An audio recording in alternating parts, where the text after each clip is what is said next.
गोविंद गोविंद हरे मुरारी, गोविंद गोविंद मुकुंद कृष्ण, गोविंद गोविंद रतांग पाणी, गोविंद दामोदर माधवीति।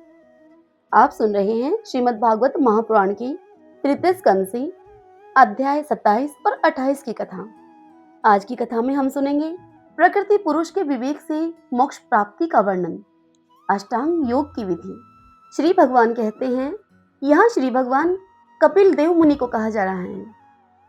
वे अपनी माताजी से देवहूति से कहते हैं कि जिस तरह जल में प्रतिबिंबित सूर्य के साथ जल की शीतलता, चंचलता आदि गुणों का संबंध नहीं होता, ठीक उसी प्रकार प्रकृति के कार्य शरीर में स्थित रहने पर भी आत्मा वास्तव में उसके सुख दुख आदि धर्मों से लिप्त नहीं होता, क्योंकि वह स्वभाव से निर्विकार, अकर्ता और निर्गुण है। किंतु जब वही प्राकृत गुणों से अपना संबंध स्थापित कर लेता है, तब अहंकार से मोहित होकर मैं करता हूँ ऐसा मानने लगता है। उस अभिमान के कारण वह देह के संसर्ग से किए हुए पुण्य पाप रूप कर्मों के दोष से अपनी स्वाधीनता और शांति को खो बैठता है। यहाँ पर आत्मा की बात हो रही है तथा उत्तम, मध्यम और नीच योनियों में उत्पन्न होकर संसार चक्र में घूमता रहता है। जिस प्रकार स्वप्न में भय शोक आदि का कोई कारण न होने पर भी स्वप्न के पदार्थों में आस्था हो जाने के कारण दुख उठाना पड़ता है, ठीक उसी प्रकार से भय शोक, अहम, मम एवं जन्म मरण आदि रूप संसार की कोई सत्ता न होने पर भी अविद्यावश, अज्ञानवश विषयों का चिंतन करते रहने से जीव का संसार चक्र कभी निवृत्त नहीं होता। इसीलिए बुद्धिमान मनुष्य को उचित है कि वह असन्न मार्ग विषय चिंतन को कहा जाता है, उस असन्न मार्ग में फंसे हुए चित्त को तीव्र भक्ति योग और वैराग्य के द्वारा धीरे धीरे अपने वश में लाए। यम आदि योग साधनों के द्वारा श्रद्धा पूर्वक अभ्यास चित्त को बारंबार एकाग्र करते हुए मुझ में सच्चा भाव रखने, मेरी कथा का श्रवण करने, समस्त प्राणियों में संभाव रखने, किसी से बैर न करने, आसक्ति के त्याग, ब्रह्मचार्य, मौन व्रत और बलिष्ठ स्वधर्म से जिसे ऐसी स्थिति प्राप्त हो गई हो कि प्रारब्ध के अनुसार जो कुछ मिल जाता है उसी में संतुष्ट रहता है, परिमित भोजन करता है, सदा एकांत में रहता है, शांत स्वभाव है, सबका मित्र है, दयालु और धैर्यवान है, प्रकृति और पुरुष के वास्तविक स्वरूप के अनुभव से प्राप्त हुए तत्वज्ञान के कारण स्त्री पुत्र आदि संबंधियों के सहित इस देह में मैं और मेरेपन का मिथ्या अभिनिवेश नहीं करता है, बुद्धि की जागृत आदि अवस्थाओं से भी अलग हो गया है तथा परमात्मा के सिवा और कोई वस्तु नहीं देखता। वह आत्मदर्शी मुनि नेत्रों से सूर्य को देखने की भांति अपने शुद्ध अंतःकरण के द्वारा परमात्मा का साक्षात्कार कर लेता है।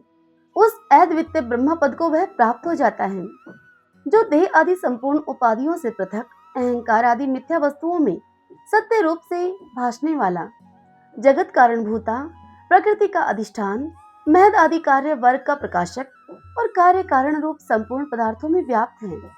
जिस प्रकार जल में पड़ा हुआ सूर्य का प्रतिबिंब दीवार पर पड़े हुए अपने आभास के संबंध से देखा जाता है और जल में दिखने वाले प्रतिबिंब से आकाश स्थित सूर्य का ज्ञान होता है, उसी प्रकार वैकारिक आदि भेद से तीन प्रकार का अहंकार देह, इंद्रिय और मन में स्थित अपने प्रतिबिंबों से लक्षित होता है और फिर सत परमात्मा के प्रतिबिंब युक्त उस अहंकार के द्वारा सत्य ज्ञान स्वरूप परमात्मा का दर्शन होता है, जो सुषुप्ति के समय निद्रा से शब्द आदि भूत सूक्ष्म इंद्रिय और मन बुद्धि आदि के अव्याकृत में लीन हो जाने पर स्वयं जागता रहता है और सर्वथा अहंकार शून्य है। सुषुप्ति के समय अपने उपाधिभूत अहंकार का नाश होने से वह भ्रमवश अपने को ही नष्ट हुआ मान लेता है, और जिस प्रकार से धन का नाश हो जाने पर मनुष्य अपने को ही नष्ट हुआ मानकर अत्यंत व्याकुल हो जाता है, ठीक उसी प्रकार वह भी अत्यंत विवश होकर नष्टवत हो जाता है।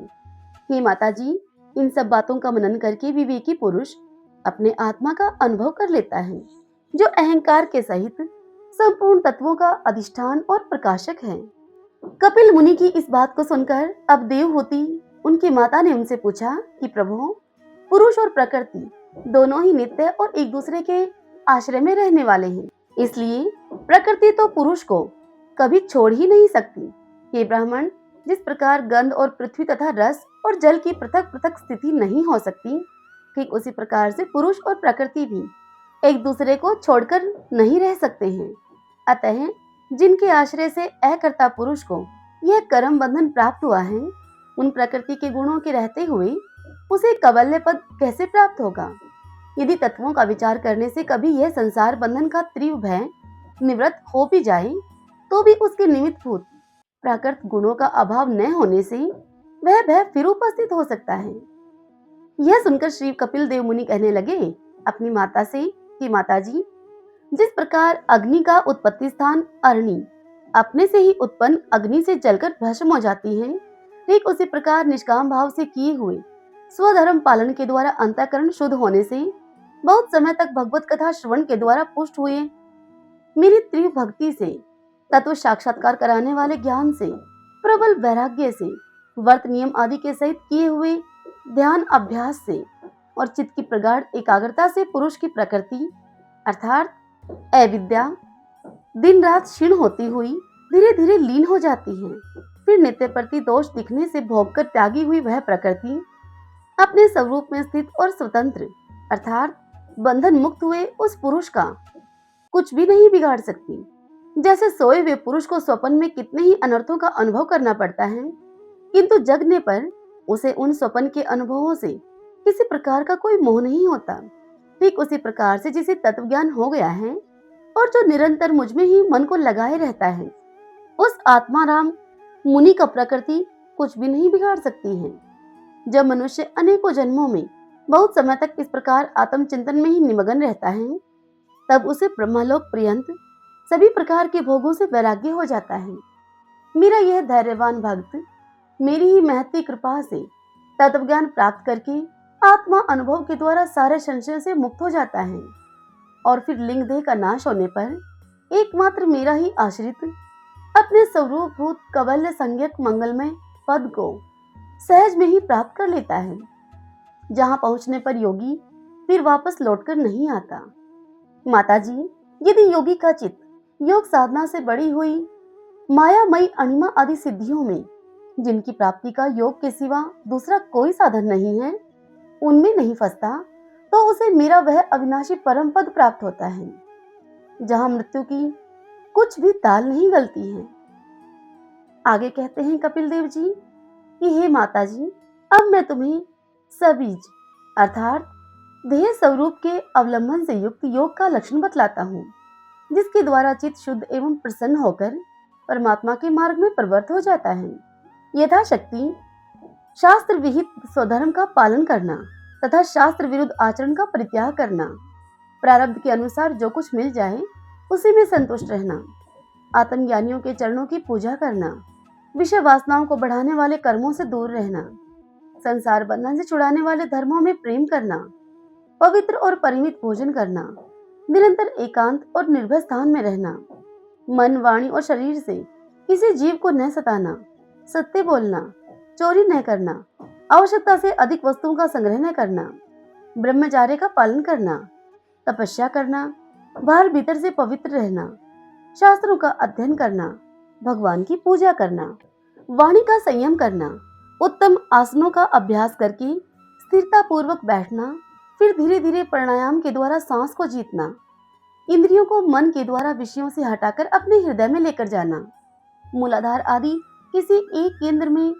मन के सहित प्राणों को स्थिर करना, निरंतर भगवान की लीलाओं का चिंतन और चित्त को सम्माहित करना, इनसे तथा व्रत आदि दान आदि दूसरे साधनों से भी सावधानी के साथ प्राणों को जीतकर बुद्धि के द्वारा अपने कुमारगामी दुष्ट चित्त को धीरे धीरे एकाग्र करें, परमात्मा के ध्यान में लगाएं। पहले आसन को जीतें, फिर प्राणायाम के अभ्यास के लिए पवित्र देशों में कुश मृग चर्म आदि से युक्त आसन बिछावें। उस पर शरीर को सीधा और स्थिर रखते हुए सुख पूर्वक से वहां बैठकर अभ्यास करें।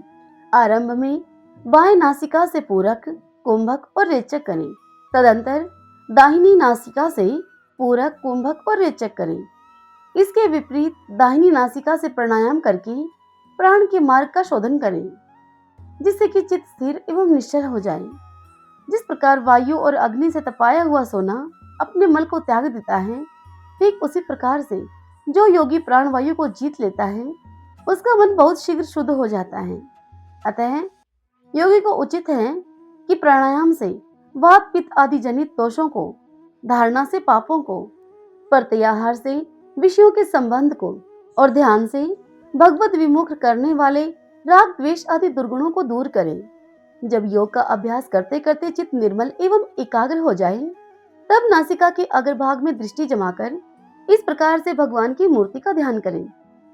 ध्यान करते हुए अपने मन में सोचें कि भगवान का मुख कमल आनंद से प्रफुल्ल है, नेत्र कमल कोश के समान रत्नारे हैं, शरीर नील कमल दल के समान श्याम है, उनके हाथों में शंख चक्र और गदा धारण किए हैं, कमल के केसर के समान पीला रेशमी वस्त्र लहरा रहा है, उनके वक्षस्थल में श्री वत्स चिन्ह है और गले में कौस्तुभ मुनि झिलमिला रही हैं। वनमाला चरणों तक लटकी हुई है, जिसके चारों ओर भौरे सुगंध से मतवाले होकर मधुर गुंजार कर रहे हैं। अंग प्रत्यंग में महामूल्यहार, कंकण, किरीट, भुजबंद और नुपुर आदि आभूषण विराजमान हैं। कमर में करधनी की लड़ियां उसकी शोभा को बढ़ा रही हैं। भक्तों के हृदय कमल ही उनके आसन हैं। उनका दर्शनीय श्याम सुंदर स्वरूप अत्यंत ही शांत एवं मन और नैनों को आनंदित करने वाला है। उनकी अति सुंदर किशोरावस्था है। वे भक्तों पर कृपा करने के लिए आतुर हो रहे हैं। बड़ी मनोहर झांकी है। भगवान सदा संपूर्ण लोकों से वंदित हैं। उनका पवित्र यश परम कीर्तनीय है और वे राजा बलि आदि परम यशस्वियों को भी, उनके यश को भी बढ़ाने वाले हैं। इस प्रकार श्री नारायण देव का संपूर्ण अंगों के सहित तब तक ध्यान करें जब तक कि चित्त वहां से हटे नहीं। भगवान की लीलाएं बड़ी दर्शनीय हैं। अतः अपनी रुचि के अनुसार खड़े हुए, चलते हुए, बैठे हुए, पौड़े हुए अथवा अंतर्यामी रूप में स्थित हुए उनके स्वरूप का विशुद्ध भाव युक्त चित्त से चिंतन करें। इस प्रकार योगी जब यह अच्छी तरह से देख ले कि भगवत विग्रह में चित्त की स्थिति हो गई है, तब तक उनके समस्त अंगों में लगे हुए चित्त को विशेष रूप से एक अंग में लगावे। भगवान के चरण कमलों का ध्यान करना चाहिए। वे वज्र, अंकुश, ध्वजा और कमल के मंगलमय चिन्हों से युक्त हैं तथा अपने उभरे हुए लाल लाल शोभा में नक्षचंद्र मंडल की चंद्रिका से ध्यान करने वालों के हृदय के अज्ञान रूप घोर अंधकार को दूर कर देते हैं। इन्हीं की धोवन से नदियों में श्रेष्ठ श्री गंगा जी प्रकट हुई थी, जिनके पवित्र जल को मस्तक पर धारण करने के कारण स्वयं मंगल रूप श्री महादेव जी और भी अधिक मंगलमय हो गए। ये अपना ध्यान करने वालों के पाप रूप पर्वतों पर छोड़े हुए इंद्र के वज्र के समान हैं। भगवान के इन चरण कमलों का चिरकाल तक चिंतन करें। भव भयहारी अजन्मा श्री हरि की दोनों पिंडलियों एवं घुटनों का ध्यान करें, जिनको विश्व विधाता ब्रह्मा जी की माता सुरवंदिता कमल लोचना लक्ष्मी जी अपनी जांघों पर रखकर अपने कांतिमान कर किसलियों की कांति से लाड़ लड़ाती रहती हैं। भगवान की जांघों का ध्यान करें, जो अलसी के फूल के समान नीलवर्ण और बल की निधि हैं तथा गरुड़ जी की पीठ पर शोभायमान हैं। भगवान के नितंब बिंब का ध्यान करें, जो एड़ी तक लटके हुए पीताम्बर से ढका हुआ है और उस पीताम्बर के ऊपर पहनी हुई स्वर्णमयी करधनी की लड़ियों को, उन लड़ियों का आलिंगन कर रहा है। संपूर्ण लोकों के आश्रय स्थान भगवान के उदर देश में स्थित नाभि सरोवर का ध्यान करें। इसी में से ब्रह्मा जी का आधारभूत सर्वलोक में कमल प्रकट हुआ है। फिर प्रभु के श्रेष्ठ मरकत मणि सदृश दोनों स्तनों का, उन स्तनों का चिंतन करें, जो कि वक्षस्थल पर पड़े हुए शुभ्र हारों की किरणों से गौर वर्ण जान पड़ते हैं। इसके बाद पुरुषोत्तम भगवान के वक्षस्थल का ध्यान करें, जो कि महालक्ष्मी का निवास स्थान और लोगों के मंत्र एवं नेत्रों को आनंद देने वाला है। फिर संपूर्ण लोकों के वंदनीय भगवान के गले का चिंतन करें, जो मानो कौस्तुभ मणि को सुशोभित करने के लिए ही उसे धारण करता है। समस्त लोकपालों की आश्रयभूता भगवान की चारों भुजाओं का ध्यान करें, जिनमें धारण किए हुए कंकण आदि आभूषण समुद्र मंथन के समय मंदराचल की रगड़ से और भी उजले हो गए हैं। इसी प्रकार जिसके तेज को सहन नहीं किया जा सकता, उस सहस्त्र धारों वाले सुदर्शन चक्र का तथा उनके कर कमल में राजहंस के समान विराजमान शंख का चिंतन करें। फिर विपक्षी वीरों के रुधिर से सनी हुई प्रभु की प्यारी कोमोद की गदा का, उसका चिंतन करें। भौरों के शब्द से गुंजायमान वनमाला का चिंतन करें और फिर उनके कंठ में सुशोभित संपूर्ण जीवों के निर्मल तत्व रूप कौस्तुभ मणि का ध्यान करें। भक्तों पर कृपा करने के लिए ही यहाँ साकार रूप धारण करने वाले श्रीहरि के मुख कमल का ध्यान करें, जो सुदृढ़ नासिका से सुशोभित है और झिलमिलाते हुए मकराकृत कुंडलों के हिलने से ही अतिशय प्रकाशमान स्वच्छ कपोलों के कारण बड़ा ही मनोहर जान पड़ता है।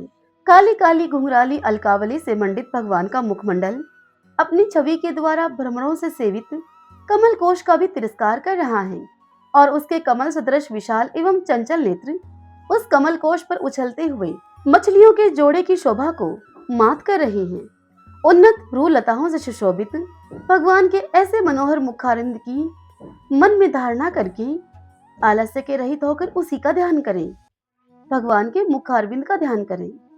हृदय गुहे में चिरकाल तक भक्ति भाव से भगवान के नेत्रों की चितवन का ध्यान करना चाहिए, जो कृपा से और प्रेम भरी मुस्कान से क्षण क्षण अधिकाधिक बढ़ती रहती है, विपुल प्रसाद की वर्षा करती रहती है और भगत जनों के अत्यंत घोर तीनों तापों को शांत करने के लिए ही प्रकट हुई है। श्री हरि का हास्य प्रणत जनों के तीव्र से तीव्र शोक के अश्रु सागर को सुखा देता है और अत्यंत उदार है। मुनियों के हित के लिए कामदेव को मोहित करने के लिए ही अपनी माया से श्री हरि ने अपने भूमंडल को बनाया है और अब उनका ध्यान करना चाहिए। अत्यंत प्रेम आदर भाव से अपने हृदय में विराजमान श्री हरि के खिलखिलाकर हंसने का ध्यान करें, जो कि वस्तुतः ध्यान के ही योग्य है तथा जिसमें ऊपर और नीचे दोनों होठों की अत्यधिक अरुण कांति के कारण उनके कंदली के समान शुभ्र छोटे छोटे दांतों पर लालिमा से प्रतीत होने लगती है। इस प्रकार ध्यान में तन्मय होकर उनके सिवा किसी अन्य पदार्थ को देखने की इच्छा न करें। इस प्रकार के ध्यान के अभ्यास से साधक का श्री हरि में प्रेम हो जाता है, उसका हृदय भक्ति से द्रवित हो जाता है, शरीर में अनंत तिरेक के कारण रोमांच होने लगता है। उत्कंठा जनित प्रेम आश्रुओं की धाराओं में वह बारंबार अपने शरीर को नहलाता है और फिर मछली पकड़ने के कांटे के समान श्री हरि को अपनी ओर आकर्षित करने के साधन रूप अपने चित्त को भी धीरे धीरे देह वस्तु से हटा लेता है। जैसे तेल आदि के चूक जाने पर दीप शिखा अपने कारण रूप तेजस तत्व में लीन हो जाती है, ठीक वैसे ही आश्रय विषय और राग से रहित होकर मन शांत ब्रह्माकार हो जाता है। इस अवस्था के प्राप्त होने पर जीव गुण प्रवाह रूप देह आदि उपाधि से उस उपाधि के निवृत्त हो जाने के कारण ध्याता देह आदि विभाग से रहित होकर एक अखंड परमात्मा को ही सर्वत्र अनुवत देखता है। योग अभ्यास से प्राप्त हुई चित्त की इस अविद्या रहित लय रूप निवृत्ति से अपनी सुख दुख रहित ब्रह्मारूप महिमा में स्थिर होकर परमात्म तत्व का साक्षात्कार कर लेने पर वह योगी जिस सुख दुख के भोग तृत्र को पहले अज्ञानवश अपने स्वरूप में देखता था, उसे अब वह अविद्याकृत अहंकार में ही देखता है। जिस प्रकार मदिरा के मद से मतवाले पुरुष को अपनी कमर पर लटके हुए वस्त्र के रहने या गिरने की कुछ भी सुध नहीं रहती, ठीक उसी प्रकार चरम अवस्था को प्राप्त हुए सिद्ध पुरुष को भी अपनी देह के उठने बैठने अथवा दैववश कहीं जाने या लौट कर आने के विषय में कुछ भी ज्ञान नहीं रहता, क्योंकि वह अपने परमानंद में स्वरूप में स्थित है। उसका शरीर तो पूर्व जन्म के संस्कारों के अधीन है, अतः जब तक उसका आरंभक प्रारब्ध शेष है तब तक वह इंद्रियों के सहित जीवित रहता है। किंतु जिसे समाधि पर्यंत योग की स्थिति प्राप्त हो गई है और जिसने परमात्म तत्व को भी भलीभांति जान लिया है, वह सिद्ध पुरुष पुत्र कलत्र आदि के सहित इस शरीर को स्वप्न में प्रतीत होने वाले शरीर के समान फिर स्वीकार नहीं करता, फिर उसमें अहंता ममता नहीं करता। जिस प्रकार अत्यंत स्नेह के कारण पुत्र और धन आदि में भी साधारण जीवों की आत्म बुद्धि रहती है, किंतु थोड़ा सा ही विचार करने से ही वे उनसे स्पष्टतः अलग दिखाई देते हैं, ठीक उसी प्रकार जिन्हें यह अपना आत्मा मान बैठा है, उन देह आदि से भी उनका साक्षी पुरुष पृथक ही है। जिस प्रकार जलती हुई लकड़ी से, चिंगारी से, स्वयं अग्नि से ही प्रकट हुए धुएं से तथा अग्नि रूप मानी जाने वाली उस जलती हुई लकड़ी से भी अग्नि वास्तव में पृथक ही है, ठीक उसी प्रकार से भूत इंद्रिय और अंतकरण से उनका साक्षी आत्मा अलग है तथा जीव कहलाने वाले उस आत्मा से भी ब्रह्मा भिन्न है और प्रकृति से उसके संचालक पुरुषोत्तम भिन्न है। जिस प्रकार देह दृष्टि से जरायुज, अंडज, स्वेदज और उद्भिज चारों प्रकार के प्राणी पंचभूत मात्र हैं, ठीक उसी प्रकार संपूर्ण जीवों में आत्मा को और आत्मा में संपूर्ण जीवों को अनन्य भाव से अनुगत देखिए। जिस प्रकार एक ही अग्नि अपने पृथक पृथक आश्रयों में उनकी विभिन्नता के कारण भिन्न भिन्न आकार का दिखाई देता है, ठीक उसी प्रकार देह मनुष्य आदि शरीरों में रहने वाला एक ही आत्मा अपने आश्रयों के गुण भेद के कारण भिन्न भिन्न प्रकार का भासता है। अतः भगवान का भक्त जीव के स्वरूप को छिपा देने वाली कार्य कारण रूप से परिणाम को प्राप्त हुई भगवान की इस अचिंत्य शक्तिमयी माया को भगवान की कृपा से ही जीतकर अपने वास्तविक स्वरूप ब्रह्म रूप में स्थित होता है। हरि ओम तत्सत। ओम नमो नारायण। ओम नमो नारायण। आज की यह कथा यहीं तक। इससे आगे की कथा कल हम अगले अध्याय में सुनेंगे। कल के अध्याय में हम सुनेंगे भक्ति का मर्म और काल की महिमा। आज की यह कथा कैसी लगी आपको? आशा करती हूँ पसंद ही आई होगी। यदि ऐसा हो तो वीडियो को लाइक करें और अपने अपनों के साथ शेयर करें और कमेंट बॉक्स में जय श्री राधे कृष्ण लिखिए। और अभी तक आपने चैनल को सब्सक्राइब नहीं किया है तो आप हमारे इस श्री कृष्ण दीवाने चैनल को जरूर सब्सक्राइब करें। बेल आइकन के बटन को भी प्रेस कर लीजिएगा ताकि आपको आने वाले नए वीडियोस की जानकारी सबसे पहले मिल सके।